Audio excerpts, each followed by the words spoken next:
A very famous verse when it comes to patience, which is the verse in Surah Al-Baqarah, وَلَنَبْلُوَنَّكُمْ بِشَيْءٍ مِّنَ الْخَوْفِ وَالْجُوعِ وَنَقْصٍ مِّنَ الْأَمْوَالِ وَالْأَنفُسِ وَالثَّمَرَاتِ وَبَشِّرِ الصَّابِرِينَ الَّذِينَ إِذَا أَصَابَتْهُم مُّصِيبَةٌ قَالُوا إِنَّا لِلَّهِ وَإِنَّا إِلَيْهِ رَاجِعُونَ أُولَٰئِكَ عَلَيْهِمْ صَلَوَاتٌ مِّن رَّبِّهِمْ وَرَحْمَةٌ وَأُولَٰئِكَ هُمُ الْمُهْتَدُونَ. So what does this verse talk about? Allah says, we shall try you with some fear. Fear, we said, strongest impulse, right? We are scared. We usually, our response to any transition, the first response, impulse, usually is fear. Fear takes over. Anything changes, fear kicks in. It's uncertainty. It's uncertainty. Any change, we're very uncomfortable. It translates as discomfort, as resistance, but if you dig deeper, and that's important, this is why it's important to build a very good relationship with yourself, build insight within. Because oftentimes we catch our emotions at level 3 or 4 or even later on, when there is a cascade of emotions. One leads to the other, one breeds the other, and we catch it too late. So we start treating something at the surface. So we find resistance in ourselves to a situation. So we try to tell ourselves off. Why are you pushing against that? That seems to be good. But the resistance here is not really your response. It's actually an outcome of your response. It's a later stage of your response. Or you might say, oh, you feel resistance towards something, then you leave it. But you don't give yourself a chance, because you let this resistance dominate. But if you have a good relationship with yourself, you could actually translate whatever feelings you have to the primary emotions that give them rise. Most likely it's going to be fear. Fear and greed are quite like at the bottom of almost everything. Fear and greed. Fear and greed. And these are the two most powerful forces in the nafs. And they branch out, they take many shapes and forms. Greed is a shahwa. It comes from the desire.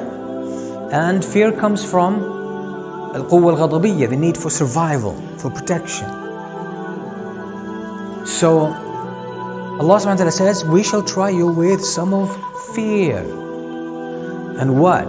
Ju', which is, you don't have food, which is your desire. Again, that's going to drive you back to fear again. Wal-ju'. وَنَقْصٍ مِّنَ الْأَمْوَالِ وَالْأَنفُسِ وَالثَّمَرَاتِ. This is more on the surface. It's more circumstantial than your inner experience. The loss of what? Loss of finances. نَقْصٍ مِّنَ الْأَمْوَالِ وَالْأَنفُسِ. Loss of lives. People will die. Loved ones, relatives, brothers, sisters, parents, your children sometimes, your friends, they will die. That shakes your world, because we get comfortable. We position ourselves in the world in relation to things around us. So when one of those major things changes, we feel we are up in the air. We don't have anything to stand on, no foundation, no solid grounds to stand on. So that shakes us, it rocks us deep within. That's our response. When that happens, what is the immediate response? Fear. Then it translates. Fear translates into sadness. Translates into self-pity. Translates into many things. نقص من الأموال والأنفس والثمرات as well. Thamarat, it could be, it's fruits. It's the produce.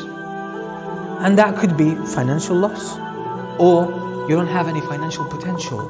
Because sometimes you might be well off financially, but hey, there's no potential for your business. It's dying out. So there is no future promise for your business. Now you need to switch career or whatever. So in a sense, this is what it talks about here. وَالثَّمَرَاتِ وَبَشِّرِ الصَّابِرِينَ. So Allah is saying, this is what we said, life is a test. You're going to be exposed to the fire, to the heat, so that you are purified. You are purified. Your true material is exposed for what it is. وَلَنَبْلُوَنَّكُمْ. And we shall try you with all of these things. Allah says, وَبَشِّرِ الصَّابِرِينَ. So life is testing everyone. And if your test has been, for example, let's say, emotional, and you see someone else who's emotionally in good shape, you think they're not going through anything. But their test could be physical. They could be suffering from a painful disease or illness you're not aware of. They could be suffering spiritually, and it's extremely painful, but you can't appreciate it because you don't have any experience with it.